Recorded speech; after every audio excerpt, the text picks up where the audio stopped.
Hello guys, welcome to my channel. Today we are going to see how to fix Bluestacks cannot start because of graphics related issues. Let's fix it guys. Method on, you just need to check my video description for these links. You just need to select the link, depends on the graphics card model.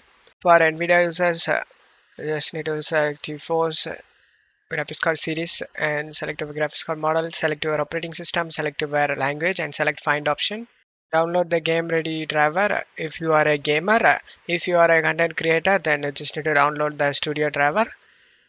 Select the view option next to it and select download option and it will start downloading. Do the same thing for AMD.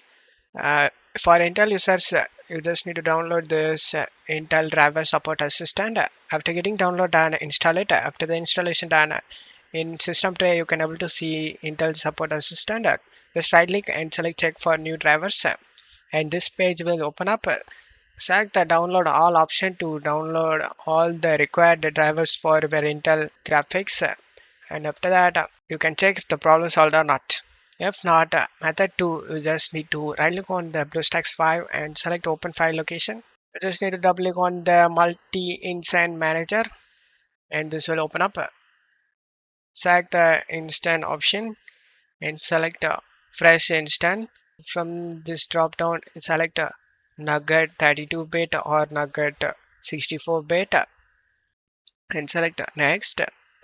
In CPU cores, you just need to select half of your CPU cores. Same thing for memory. If you have 8 GB RAM, then set here 4.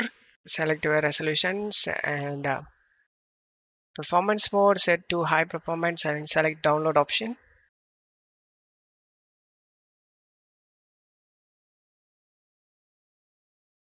After getting created, select this setting gear icon and go to graphics and graphics engine mode, set this to performance and select save changes option. And now select the start option next to newly created instant and select as.